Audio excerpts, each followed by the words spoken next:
Assalamualaikum warahmatullahi wabarakatuh. Selamat pagi seluruh sahabat sehat RSBP Batam dimanapun Anda berada. Kembali lagi dengan kami di Podcast Intip dengan saya Dr. Alia Batami Primasari, dokter umum di Rumah Sakit BP Batam. Baik, dalam podcast Intip kali ini kami sedang kedatangan narasumber ya, Dr. Muhammad Rozi sebagai dokter spesialis paru di Rumah Sakit BP Batam. Assalamualaikum dok. Waalaikumsalam Dr. Alia. Ya, sahabat RSBP Batam, dalam tema tuberkulosis mitos atau fakta, ada beberapa mitos dan fakta menarik yang saat ini sedang berada di masyarakat tentang tuberkulosis. Baik dok, boleh dijelaskan sedikit dok, bagaimana sebenarnya tuberkulosis itu apa sih dok? Baik, sebelumnya saya terima kasih kepada Dr. Alia dan tim sudah me-invite saya ke Intips. Intips ini podcast yang saya bilang terkenal ya di RSBP ya. Waduh, mantap ini. Apalagi MC-nya ini kondang-kondang semua di RSBP ya. Mas Dr. Alia. Nah, jadi sebelumnya kita ulas sedikit ya tentang tuberkulosis ya. Banyak yang bertanya-tanya sebenarnya tuberkulosis ini sejak kapan sih udah ada gitu. Sebenarnya sudah bertahun-tahun, sudah jutaan tahun. Waktu zaman mumi dulu ada peneliti meneliti di kadaver mumi itu terdapat kuman bakteri namanya tuberculosis mycobacterium ya. Nah, kemudian 1881 itu ada ilmuwan juga di bidang kedokteran namanya Robert Koch itu menemukan bakteri yang serupa namanya juga Mycobacterium tuberculosis. Nah, yang akhirnya penyakit itu disebut dengan tuberkulosis atau TBC. Nah, tapi jangan salah nih, kebanyakan di kalangan anak muda TBC itu dikatakan tekanan batin cinta katanya gitu, padahal TBC itu tuberkulosis ya. Tekanan batin cinta ya dok ya. Nah, kemudian penyakit tuberkulosis ini penyakit yang cukup serius ya, serius yang non infeksi, penyakit kronis yang sayangnya secara epidemiologi berdasarkan WHO Global Tuberculosis Report tahun 2022, tahun 2019 itu insidensinya pasien tuberkulosis itu 10 jutaan loh. 10 juta, bayangin 10 juta. Seluruh dunia dong? Ya, betul. Itu satu tahun. Dengan kasus HIV penyumbang kasus terbesar dan terbanyak yang meninggal dunia akibat tuberkulosis. Jadi HIV sama TB ini berteman ini. Nah, teman akrab. Wah, teman akrab. Iya, besti. Kalau bahasa anak sekarang besti ya dok ya. Nah, yang kita yang kita prihatinkan ya. Kita negara Indonesia menyumbang kasus nomor 3 terbesar. Kita ini nah sekarang ini juara nomor 2 loh sekarang kita. Naik peringkat. Dari kasus global itu kita menyumbang 8,5% kasus. Jadi kurang lebih 854 ribuan kasus yang kita temui di Indonesia. Yang juara 1 itu India. Itu dokter Alia. India, yang kedua Indonesia, yang ketiga Cina. Cina Indonesia ini berlomba-lomba ini. Bukan berlomba-lomba dalam hal yang lain. Itu PR kita itu. Baik dok. Berarti sebelumnya tuberkulosis ini karena kuman. Ya, karena kuman. Sebenarnya kalau untuk gejalanya tuh apa sih dok? Selama ini kan yang kita tahu batuk, gitu kan ya. Kalau secara spesifik gimana dok? Nah, kalau untuk gejala tuberkulosis, sahabat RSBP Batam mungkin udah kenal beberapa gejala ya, seperti batuknya lebih dari 2 minggu. Kemudian biasa batuk juga bisa disertai dengan batuk darah. Nah, kemudian ada demamnya biasanya demam meriang-meriang gitu, khususnya di malam hari. Kemudian ada keringat malam hari, berat badan menurun. Sahabat RSBP Batam apabila menemukan gejala seperti itu, kita bisa antisipasi jangan-jangan kena TB nih. Walaupun ada beberapa kriteria lagi penegakan diagnosis tuberkulosis itu dari dokter Alia. Berarti umumnya gejalanya batuk ya? Ya, batuk lebih dari 2 minggu. Ya. Gitu. Untuk penanganannya sendiri dok, gimana sih dok kalau pasien TBC? Apakah perlu dirawat atau hanya cukup di rumah saja? Nah, baik, ini menarik ini. sahabat RSB Batam, untuk penanganannya, sebelum kita ke penanganan, ada beberapa sebenarnya dok mungkin bertanya nih, siapa saja sih dok yang kira-kira bisa beresiko kena TBC nih? Saya kan masih muda dok, imun masih kuat, jangan-jangan saya bukan TBC, hanya batu-batu biasa doang gitu kan, atau alergi. Nah, ada beberapa orang-orang yang memiliki faktor resiko terkena TB yang cukup besar. Pertama, pasien-pasien HIV, kemudian pasien yang imunokompromis, ya, sistem imunnya itu terganggu, ya. Kemudian pada orang-orang usia tua yang imunnya sudah mulai turun, kemudian anak-anak usia di bawah 5 tahun, nah kemudian pasien-pasien yang ada menderita diabetes mellitus, tadi juga ada HIV, dan juga ini orang-orang yang sedang dalam populasi yang banyak seperti di daerah lapas, lapas, yang kan lapas itu kan ventilasinya kurang, ya kan, kemudian pencahayaan, nah betul, dan juga di daerah-daerah penduduk yang padat, itu biasanya orang-orang yang dengan perekonomian yang rendah, ya.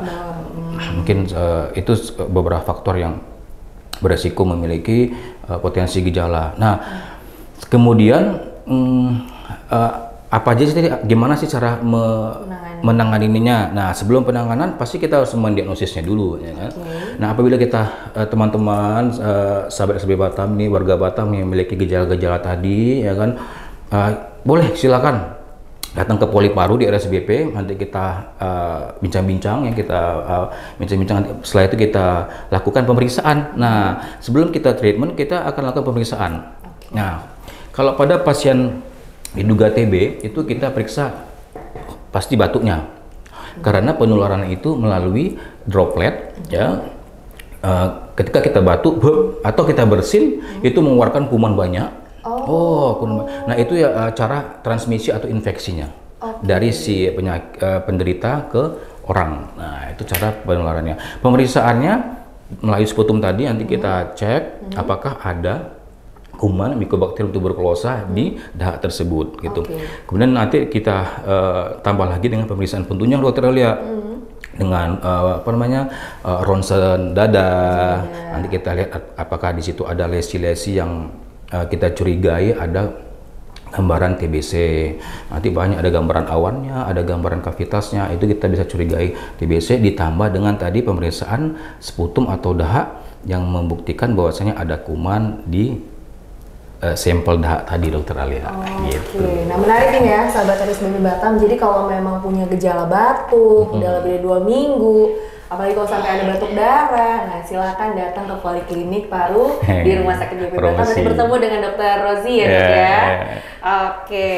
Ya dok, ini ada beberapa pertanyaan nih dok dari teman-teman sahabat RSBP Batam yang tentang mitos dan fakta mengenai tuberkulosis. Yang pertama, ada yang bilang tuberkulosis ini penyakit turunan dok. Jadi ayahnya kena TB atau ibunya kena tuberkulosis, anaknya juga pasti kena. Nah, kira-kira ini mitos atau fakta nih dok? Oke, ini menarik ini. Ternyata apakah tuberkulosis itu penyakit turunan atau penyakit penularan? Nah, jadi penyakit infeksi tuberkulosis ini adalah penyakit yang bukan turunan.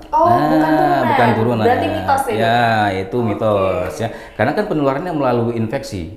Kecuali pada suatu kondisi di mana satu rumah itu ada yang terinfeksi, ya kan? Mungkin anaknya.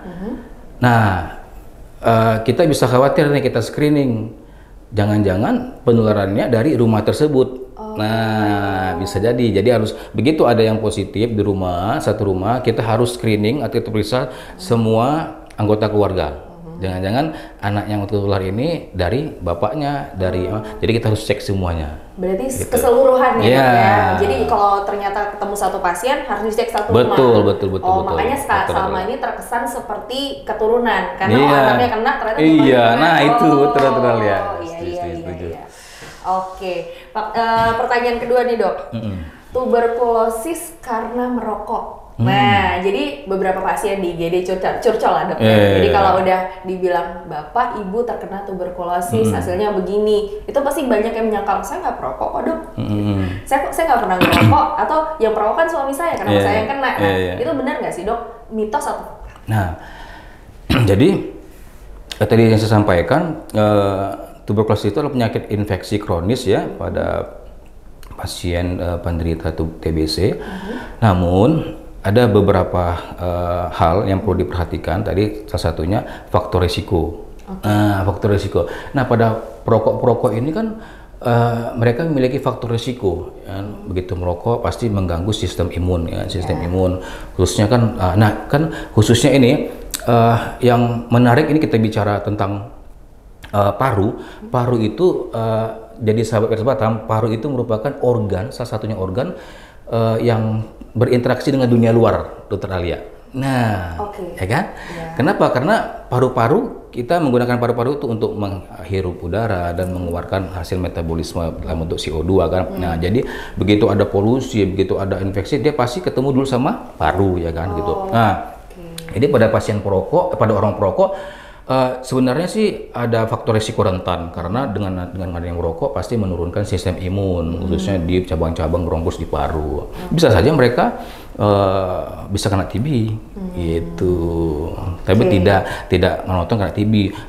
Itu nanti mungkin kita di sesi lain, karena merokok itu juga banyak menyebabkan beberapa penyakit jantung, penyakit kanker paru bisa gitu. Yang terkenal memang kanker paru ya dok. Jadi kalau merokok pasti bestinya sama kanker paru. Berarti bukan karena TB ya dok ya. Terus saya juga pernah nih dok mendengar berita, jadi ada anak di Pulau Jawa lah di sana gitu, bukan di sini, bukan di RSBP lah intinya.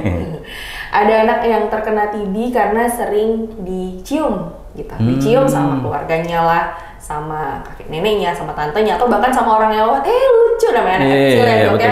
Namanya anak kecil lucu, pengen dicium, pengen dicubit. Nah itu kan kadang refleks. Nah itu menjadi resiko nggak sih dok? Misalnya anggaplah si orang dewasa ini dia tidak tahu dia terkena TB, bisa nggak sih dia menularkan itu ke anak-anak dok? Nah, apakah TBC itu dapat ditularkan melalui aktivitas misalnya mencium anak-anak kita gitu ya? Nah di sini seperti saya bilang tadi adalah anak-anak yang di usia di bawah 5 tahun memiliki faktor resiko terinfeksi TBC nih dokter Alia. Tapi tadi untuk proses penularan kan tadi melalui droplet batu atau bersin ya kan. Karena dengan tekanan yang besar dia akan mengeluarkan Mycobacterium tuberculosis tadi itu dengan jumlah yang banyak. Nah, tapi kok dengan proses cium atau ludah itu tidak bisa penularannya gitu, mas, penularannya kan. Nah, dan misalnya kita temui anak-anak, adakah perbedaan antara anak-anak dan orang dewasa dalam penularannya? Nah, kalau anak-anak itu penularannya itu karena susah batuk cenderung penularannya cukup kecil dan mungkin tidak bisa menularkan dari anak ke dewasa. Jadi penularannya itu dari dewasa ke anak-anak. Tapi tadi pertanyaannya dari cium bisa nggak sih di penularan dok? Kecil kemungkinan. Tapi tetap ada ya dok? Tidak ada. Tidak ada. Baik. Jadi pesan untuk sahabat RSBP Batam tetap berhati-hati gitu. Kalau misalnya ngeliat anak kecil ya kan, apalagi kalau kita ngerasa kita sakit, sebisa mungkin ya cukup inilah jaga jarak aja, pakai dari masker, jauh ya. Pakai masker. Terus yang pertanyaan lain nih dok, TB atau tuberkulosis pasti di paru. Mitos atau fakta dok? Nah, di kalangan masyarakat itu ya mungkin tahunya TBC itu di paru, ternyata nih dokter Alia di organ lain juga bisa dokter Alia. Bisa. Nah, karena penularan kuman TBC ini dia bisa dari darah atau sistem kelenjar ya kan, lim kan. Jadi penularannya begitu di paru tidak ada, bisa di organ lain seperti di otak namanya meningitis TB, atau di tulang TB tulang, atau ada di beberapa organ, liver, abdomen, banyak dokter Alia. Jadi ternyata TB itu bisa menyebar di luar paru. Kita sebut dengan TB ekstra paru. Gitu dokter Alia. Berarti tidak hanya di paru ya? Tidak hanya di paru. Bisa di semua. Ya, tapi untuk penegakan dosisnya kita memang harus mendiagnosis primernya. Karena TB Mycobacterium tuberculosis itu paling suka di paru-paru. Kenapa? Karena paru-paru itu banyak oksigennya. Nah, bakteri ini dia hidup survive itu membutuhkan oksigen. Berarti banyaknya senangnya di paru. Di paru. Iya.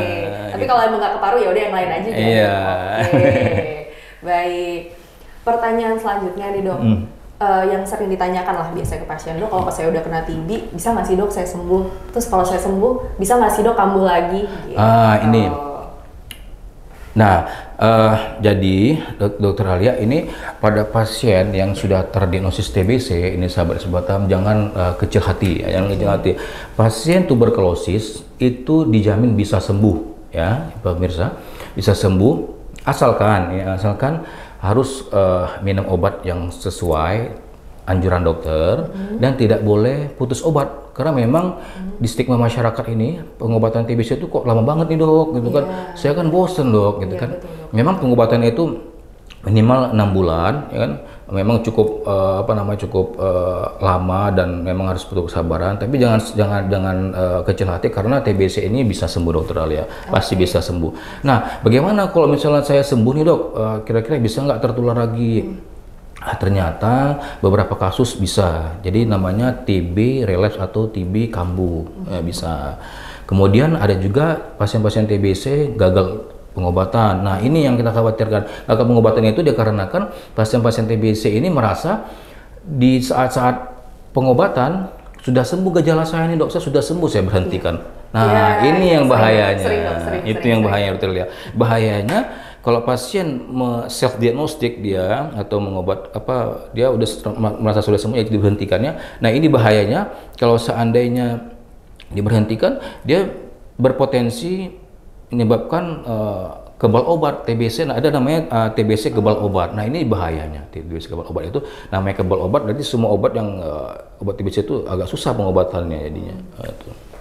Gitu dokter Alia. Berarti memang selama ini banyak sih dok untuk pasien-pasien yang apalagi sudah 2 minggu pertama. Nah itu paling sering dok, 2 minggu pertama gejala batuknya udah nggak ada, nafsu makan udah membaik, berat badannya udah naik. Nah di situ udahlah nggak mau lagi. Biasanya gitu ya dok. Gitu, betul. Oke, jadi untuk sahabat RSBP Batam, mungkin yang saat ini sedang sakit, yang sudah pernah terdiagnosis TB, jangan berkecil hati, bisa sembuh. Catatannya teratur, minum obat.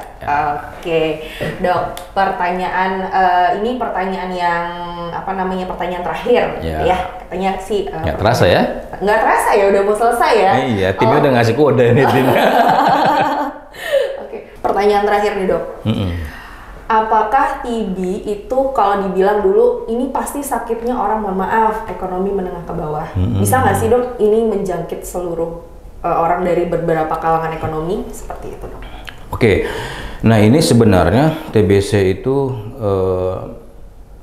bisa semua kalangan ya, tapi pada beberapa tadi saya sebutkan di awal faktor resiko memang di daerah-daerah yang populasinya yang padat ya, dengan ekonomi yang rendah karena mungkin gaya hidupnya ya seperti rumah, karena tadi populasinya padat, rumahnya berhimpitan, otomatis kan ventilasi di rumah, terus sinar cahayanya berkurang, ya kan, itu bisa menyebabkan bakteri TBC itu dia survive, berkembang, ya kan, karena kan TBC ini bakteri ini dia bisa bertahan di daerah yang lembab segala macam itu hampir 1 mingguan.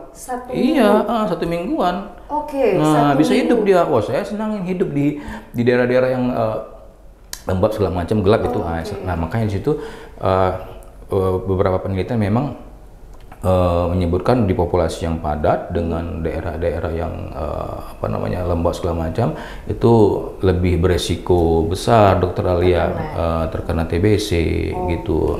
Walaupun tidak kemungkinan, apalagi nih kita nih nakes ini. Nakes ini juga salah satu penyumbang faktor resiko kita, mungkin dites bisa positif ini walaupun TB laten ya. Kita sering interaksi sama pasien-pasien juga beresiko. Nah, jadi tidak hanya populasi yang padat dan ekonomi rendah, tapi juga orang-orang yang seperti kita kegiatannya di interaksi sama pasien-pasien TBC itu juga beresiko, Dokter Alia. Oke dok, ini yang terakhir ya. Mungkin ada pesan dan kesan dok untuk sahabat RSBP Batam di rumah yang mungkin saat ini sedang sakit atau mungkin ya sudah pernah terdiagnosis TB. Ada pesan yang ingin disampaikan dok, silakan. Nah jadi untuk sahabat RSBP Batam atau siapapun warga Kota Batam ya, yang pertama jangan khawatir ya, jangan berkecil hati. Kalau seandainya kita terdiagnosis TB, insya Allah pasti bisa sembuh, asalkan kita minum obat teratur ya, tidak putus obat, tetap konsultasikan ke dokter ya terdekat, dan juga apabila kita positif, kita sarankan keluarga-keluarga kita ya yang kita sayangi ya, supaya kita periksa juga supaya jangan terkena TBC, dan TBC ini supaya jangan meluas kemanapun ya kan. Terus untuk kita jangan lupa PHBS ya, pola hidup sehat. Kalau kita bergejala kita di luar pakai masker ya kan. Terus jangan lupa setiap rutin ya, rutin kalau sana pas kita pasien-pasien TB kontrol apabila ada bergejala kembali, karena TBC dapat kambuh kembali ya. Kita sama-sama sehat, kita tuntaskan TBC ya, Dokter Alia. Ya. Baik, terima kasih dok. Nggak terasa ya sahabat RSBP Batam, saat ini kita sudah ada di penghujung acara podcast Intip kita kali ini dengan tema tuberkulosis mitos atau fakta. Dok, terima kasih waktunya. Terima kasih Dokter Alia. Sukses selalu dok. Untuk sahabat RSBP Batam dimanapun Anda berada, sekali lagi diingat lagi pesannya Dokter Rozi ya. Kalau memang teman-teman atau sahabat RSBP Batam punya gejala batuk, apalagi batuk yang sampai berdarah, pernah penurunan berat badan dalam beberapa bulan terakhir, monggo atau silahkan datang ke RSBP Batam di Poli Paru ya, bertemu dengan Dokter Rozi, mungkin akan dilakukan pemeriksaan. Dan kalaupun ternyata sahabat RSBP Batam sakit dan didiagnosis mengalami tuberkulosis, jangan berkecil hati ya, pasti bisa sembuh asalkan rutin pengobatan, tidak putus pengobatan di jalan. Baik, terima kasih semuanya, semoga sehat selalu. Dan jadilah masyarakat Indonesia yang sehat, karena bagaimanapun masyarakat Indonesia termasuk Kota Batam itu berperan aktif juga dalam memutus mata rantai dari penyebaran tuberkulosis di Indonesia. Sekian, terima kasih. Assalamualaikum warahmatullahi wabarakatuh. Waalaikumsalam.